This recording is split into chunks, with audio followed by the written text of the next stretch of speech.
see just the first piece and the kind another one。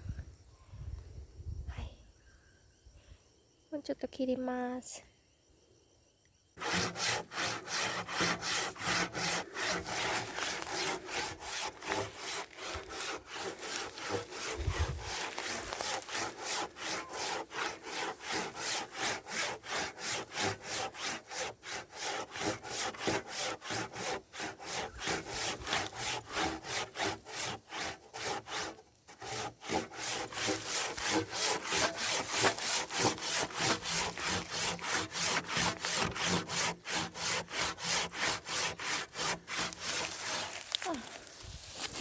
OK よ。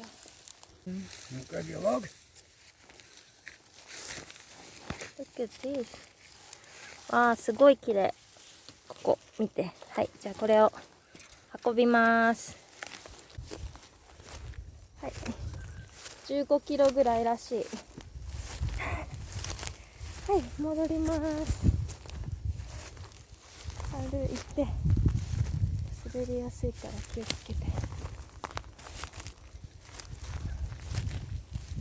いいトレーニング。よいしょ。はい、 OK。 1、2、もうちょっと。結構肩にくるけどいい筋トレかもしれない。OK、 じゃあここに置きます。よいしょ。3本今日切りました。うわー、すごい綺麗。 So beautiful. Nice one。 はい、これシュガーケンモルチ。これを5時のバケツに入れてさつまいもがあるところをね、もうちょっとカバーしようと思ってて、そこ用にちょっと持っていきます。あとちょっと植林したところにも。これはね、こういうものをかぶせることによってちゃんと土をね、乾燥とかから守ります。 OK、 じゃあ行くか。よし、持っていきます。はい、さつまいもはあっちの方からちょっとキャビンから離れて歩いていきます。ほいほいほい。最近ね、ここら辺に黄色い花がたくさん咲いてるの。かわいい。これね、生えてきたのやっぱり蜂さん飼ったおかげな気もするんだよね。なんか去年ここに来た時にはこんなに生えてなかったから。はい、ここも植林してます。ここもこういう感じでね、こうやってこれ周りにモルチがあるとちゃんと植物を守ります。はい、ここさつまいも。よし、じゃあやるか。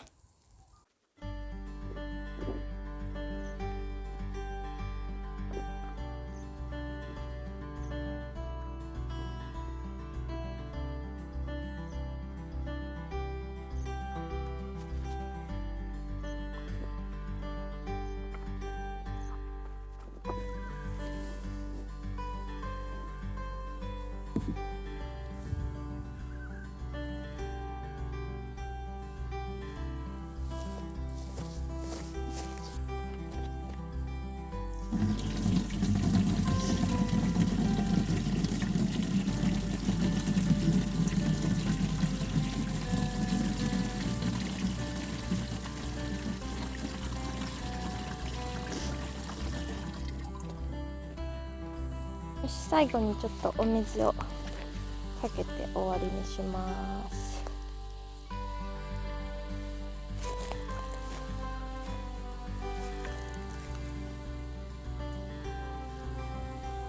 雨降れ雨降れ。足りなかった。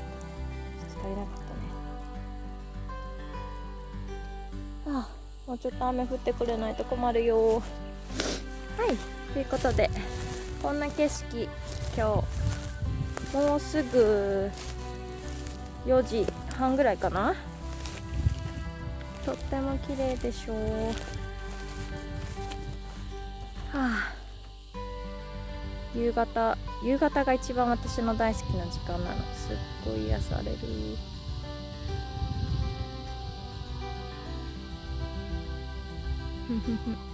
鳥も鳴いてる、セミも鳴いてる。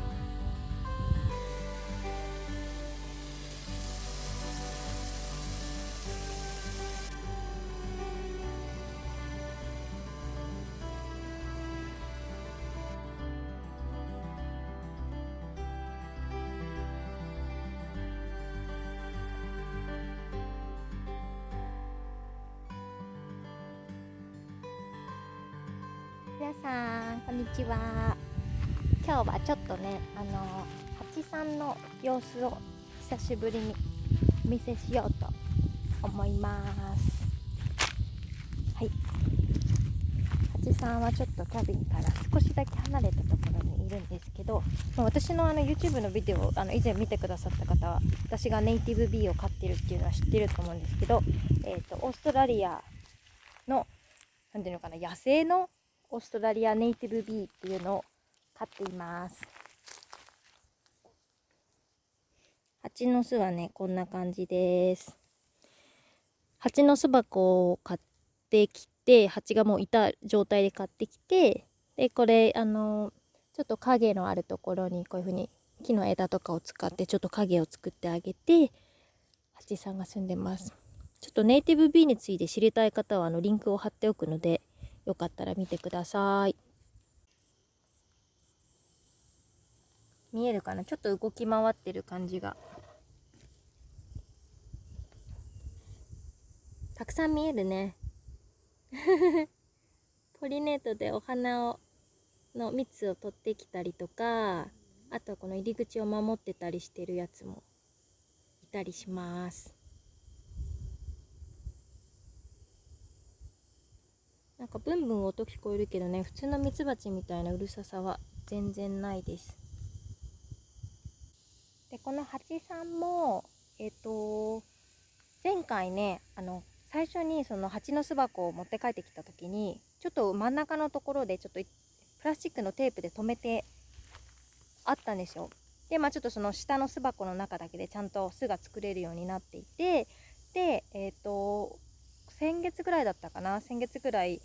そのテープを外して、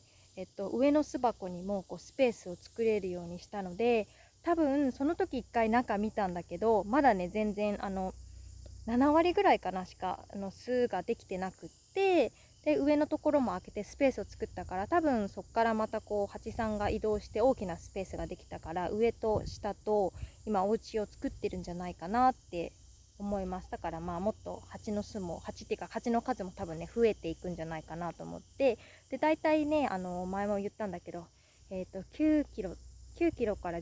12キロぐらいだったかなぐらいの重さになったら、巣箱を分けて、また今度今1個しか巣箱がないのを2つに分けるから、巣箱2つになってっていう感じで、毎年年に1回ぐらいで巣箱の量を増やしていくこともできるので、今はねそれを計画してます。まだしばらくかかるんじゃないかなって思ってます。最近ねトンボがねとにかくすごい数飛んでて、で今年の夏ねなんかねあんまり蚊に刺されなかったんですよ。でなんでかなと思ったら、もうねトンボが大発生してて、なぜかでさ、私たちのこの今この、ダムはあるんだけど、私たちのすぐ周辺に別に池とかがあるわけじゃないんだけど、とにかくもうものすごい数トンボが飛んでいて、でトンボってね蚊をものすごい食べるらしいんですよ。蚊の天敵ってトンボらしくて、でもう蚊自体はその本当に蚊がこう子供のね幼虫とか成虫になっていくその過程でもずっと蚊を食べたりで、大きくなっても蚊を食べるから、トンボがたくさん飛んでるとこって蚊があんまりいないらしくて、で確かにもうねパッてこう見ただけでねすっごい数のトンボが飛んでるんですよ、私たちのキャビンの周りに。だから多分ね今年は蚊にあんまり刺されなかった別に特にこう薬を塗ったりとかするわけでもなくて、あんまり蚊に刺されなくてラッキーだったこの夏でした。もうね、夏もね、そろそろね、終わるかなと思って、今がね、もう2月がもうすぐ終わって3月に入ろうとしてるんだけど、で、気温差がね、だんだんこうちょっとお昼と夜の寒暖差が空いてきたので、まあもうすぐ寒くなってくるかなって思ったら、また30度、31度、32度っていう日々がね、また続いて、っていう感じで、私的にはなんかもう夏はいいやっていう感じで、今年はもう大変。やっぱり山に住むとね、夏っていうよりやっぱ秋と秋が一番いいな、過ごしやすいなっていうのがよくわかりました。やっぱり海の方に住んでるとね、海にすぐ飛び込めるし、やっぱり夏って最高に気持ちいいんだろうなって思うんだけど、あとね、農家さんとかね、農業してる人がね、夏にこうバケーションに出かけたり、夏は仕事をしない理由がね、本当に身に染みてよくわかりました。こんなにね、暑かったらね、もうね、仕事なんてできないから大体多分みんなこう夏は休暇、こういう暑い1、2月は休暇を取って、でまた秋から冬にかけてこう特に畑仕事したりとかね、いろんな農作業するんだなっていう感じ、やっぱりまあみんなうまくできてるんだなっていうのすごく実感する初めてのこの山の夏でしたというわけで今日はこの辺でビデオを終わりにしようと思います。最後まで見てくれてありがとう。それじゃあね、またね、バイバーイ。